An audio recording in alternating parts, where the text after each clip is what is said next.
Hey, this is Marketplace Tech Bytes. It's a weekly review of some of the big stories making headlines in the tech industry, and maybe some you might have missed. I'm Meghan McCarty, Carino.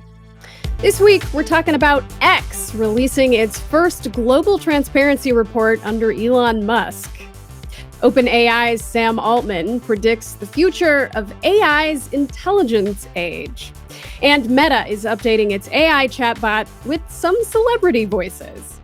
To discuss all this, I am joined now by our regular contributor, Anita Ramaswamy, columnist at The Information. Welcome back, Anita. Hey, Meghan. Slow news week. Yeah, super slow news week. We had a lot to talk about. So let's jump into it. We're going to kick things off like we always do with our bite of the week. This is a number that tells us a little something about some of our top stories. So Anita, what's your number this week? So my number is 6. That's the number of months of frequency at which Twitter, now X, used to release transparency reports that included data on all sorts of content on the platform. Right. So this week we got the first transparency report that we've had since Elon Musk took over the platform in late 2022. These are reports, as you noted, that, include data on how many user reports they got for, content, abusive content, hateful content, content that violates their terms of service, requests from governments to take down content or share user information with them, and then how often the platform actually acted on those reports. As you noted, this was something that the platform, formerly known as Twitter back in those days, used to do every 6 months. We haven't seen one of these since 2022. Anita, what stood out to you in this report? There's tons of numbers in the report that were really interesting. But, this is the first report, like you said, since Elon Musk has bought the platform. And he's talked a lot about, wanting to increase the transparency on X, about free speech and how important that is to him. And what's really interesting that, stood out to me was that the report that was just released suggests that X under Elon Musk is actually complying more often with requests that they get from governments to take down the content.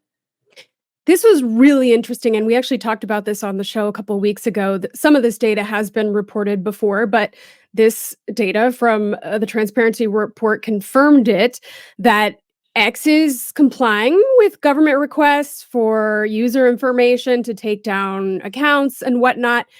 Of course, this stands out because X has been involved in this very public standoff with Brazil, where it has been banned over, kind of going back to its refusal to take down accounts that the government wanted it to take down. I mean, are you surprised by this seeming contradiction? I'm not surprised in that it's not the first time that Elon Musk has spoken out of both sides of his mouth, but it is surprising in that, he's really pushed a lot of his ideals about free speech and talked about how important that is to him. At the same time, he's doubled the frequency at which, or the percentage of reports that he actually acts on. When a government asks X to take down content that a user has posted, Elon Musk's X has done that more often than in the past. And a big, thing he talked about when he took over the platform in the first place was how he felt that previous Twitter leadership had, been caving to government's political demands. And he is actually doing the same thing and expanding it. So it is really interesting. And, a lot of these requests came from countries like Japan, South Korea, and Turkey, the same couple of countries. But then there's another category that was reported on in this report, and it was that X complied with 76% of the requests for users' personal data that came from governments. And that's up from around 50% in years prior to the Musk acquisition. So I thought that was really interesting. Many of those are like US government requests as well. Right. There also is a piece of this report looking at, reports of content that violates abusive content, hateful content. There were 5.2 million accounts that were taken down as a result of those reports.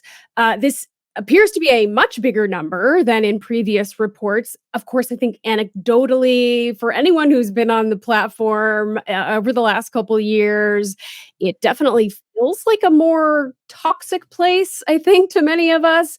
Obviously, there have been some changes to the platform in line with Elon Musk's kind of free speech absolutism, some changes to what kind of content violates its standards, gutting of the trust and safety team. Does that kind of seem to be reflected in this report? It is if you look in the details, but it's not at first glance. And that's part of the problem here is that a lot of the way that the report has been released this year doesn't really show a granular breakdown of all the data. But one thing that I did pick up on was the number of accounts that were actually taken down for hateful content. That absolute number dropped a lot from the last time this report was released. So even though there are more actions being taken, we don't really have a super clear picture about exactly why they were taken. And I think that hateful content category is really interesting. So if you think about in late 2023, just one example, I mean, Twitter or X took out of its terms of service or that there was a protection for trans people who were misgendered on the platform, and that was then removed. And so it was just interesting to me to see that, okay, the number of hateful content accounts that were taken down was actually lower. All right, now we want to turn to a blog post that generated a lot of buzz this week from the CEO of OpenAI, Sam Altman. This kind of painted a rosy picture of what he's calling the coming intelligence age. I guess maybe no surprise that he has an optimistic take on what his own company's technology will mean for the world. But, he's basically predicting a more prosperous world, improved living standards, solving things like climate change. Oh, and we might need to find some new jobs for a few people. But I mean, what do you think Altman was trying to do with this post? I mean, the company's fundraising right now, and they've been all over the headlines for a bunch of different reasons, but they are trying to close an additional funding round of around $6.5 billion, and that's going to put their valuation reportedly over $100 billion, which is massive. And so I think it's part of Altman's push to sort of commercialize the business, perhaps, and talk about what these AI tools really could do for society, for businesses. The reality in the market, at least what I've been seeing, is that, we're really not that close yet. And so it's sort of a discrepancy. You talk like you have all these business tools that use AI and businesses are not necessarily buying them in huge amounts. At the same time, you have Sam Altman saying like, look, we're actually, not only are we close to getting to artificial general intelligence, which is where AI is just as smart as humans, but he's actually saying that super intelligence AI could emerge in a few thousand days. Super intelligence AI is when AI is actually smarter than human beings. And so, we really don't know what's going on behind the scenes, but I think part of the post was just to showcase like what work OpenAI has been doing and, in conjunction with the funding round. Well, one thing that has been going on behind the scenes is that we saw another high-profile departure from the company. The chief technology officer, Mira Murati, she became the latest in kind of a slew of executives that have left the company over the last year or so. How are you making sense of all this? I don't know that I'm making sense of it, Meghan, but it's been a huge number of departures and all kind of in rapid succession. On the same day yesterday when Mira said that she was resigning, there were also two like senior research executives who said that they were planning to leave. We already saw a couple departures a couple months prior, and it just seems like they're bleeding talent at this point. And you have to wonder, does this have something to do with OpenAI's nonprofit structure and the fact that the profits that they can make are actually capped? At the same time, they're fundraising from investors who are probably looking to see some sort of return. And the information and other newsrooms have reported a lot on how Sam Altman is planning on potentially shifting that structure to make it a typical traditional for-profit company. And so I wonder, I mean, I haven't seen the reporting come out on this, but I wonder if some of these departures might have to do with the high-level approach that the company is taking. Well, I haven't tried asking ChatGPT what's going on, but now onto a competing chatbot at Meta AI, which is built on open source models, has some updates coming. We saw at the Meta Connect Developers Conference on Wednesday, Mark Zuckerberg announced a whole bunch of stuff, but he also announced that they will be adding some celebrity voices to their chatbot. Here he is at that event. Hey, are live demos risky? Live demos can be risky, yes. they can be unpredictable, prone to technical issues, and potentially embarrassing. However, they can also be engaging, All right, memorable. but I'm going to do it anyway. Go for it. All right, so if you are not a voice sleuth, that was the AI replica of Awkwafina. Apparently, she is joined by John Cena, Kristen Bell, Keegan-Michael Keyes, and Dame Judi Dench as other options for these celebrity AI voices. Gotta say, no offense to the others, but I was surprised that Dame Judi Dench was part of that group. I mean, what what are they trying to do with the AI here? Yeah, this is the second time that they've tried something like this, so I thought that was kind of interesting. Last year, Meta said that they were planning to release these celebrity chatbots that kind of looked like celebrities, but they weren't actually named after those celebrities. I remember there was like a Snoop Dogg sort of lookalike, a Kendall Jenner lookalike, using their exact face and likeness, but they had these sort of cheeky nicknames. And those were just chatbots that you could chat with over text. And they ended up retiring those, presumably because maybe they were not seeing usage to the extent they thought they would. And now they're kind of reintroducing this celebrity idea in a different way with these AI voiceovers. I remember Awkwafina, when I lived in New York, was one of the voices on the New York subway. So I just thought that was kind of funny and interesting.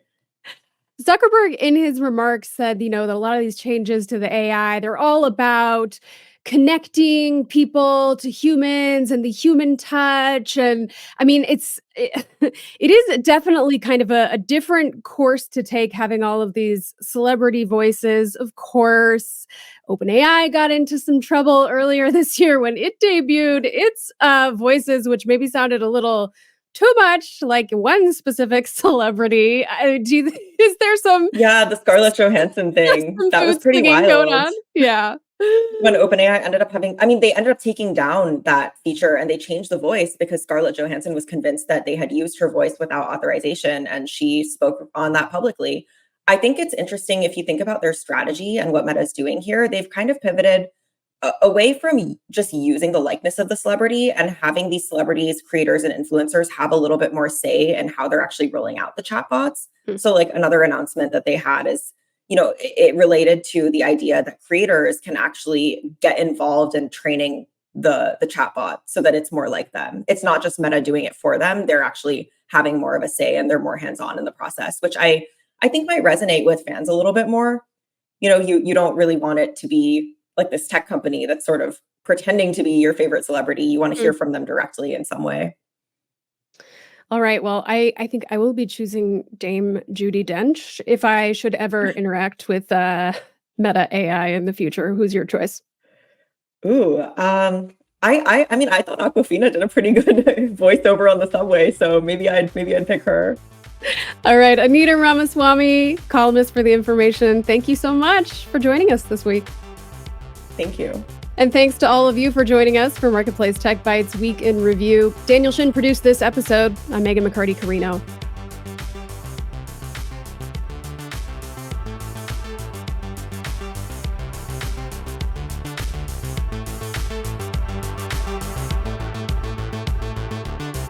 This is APM.